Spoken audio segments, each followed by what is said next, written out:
அனைவருக்கும் வணக்கம். Don't celebrate war, peace spread பண்ணுங்க அப்படின்னு செலிபிரிட்டிஸ் முதல் கொண்டு நிறைய பேர் பேசுனீங்க. நீங்க யாரும் வார செலிப்ரேட் பண்ணல. உங்களுக்கெல்லாம் 1947 அந்த இந்தியா பாகிஸ்தான் பிரிவின் போது நடந்த விஷயங்கள் எல்லாம் தெரியுமா, வரலாறு தெரியுமான்னு தெரியல. ஏன்னா இந்தியா பாகிஸ்தான் பிரிச்சப்போ பாகிஸ்தான் தன்னை இஸ்லாம் நாடா அறிவிச்சாங்க. ஆனா இந்தியா அப்பவும் செக்குலர் நாடு அப்படிதான் இருந்தோம். அதையும் தாண்டி இங்கிருந்த முஸ்லீம் மக்களை சிறுபான்மையினரா அறிவிச்சதோட அவங்களுக்கு சிறப்பு சலுகையும் கொடுத்து அவங்களோட பாதுகாப்பையும் அவங்களோட வாழ்க்கை தரத்தையும் மேம்படுத்துறதுக்கான நடவடிக்கைகள் எல்லாம் மனுசாட்சியும் மனிதாபிமானம் இருந்ததுனால இந்திய அரசாங்கம் பண்ணாங்க.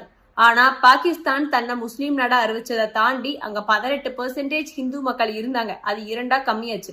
அப்படி அங்க என்னதான் நடந்துச்சுன்னு யோசிச்சு பார்க்கணும். கண்ணீரும் பயமும் ரத்தமுமா ஹிந்து மக்கள் அங்க இருந்தாங்க. அந்த துயரத்தை இன்னி வரைக்கும் யாரும் பெருசா பேச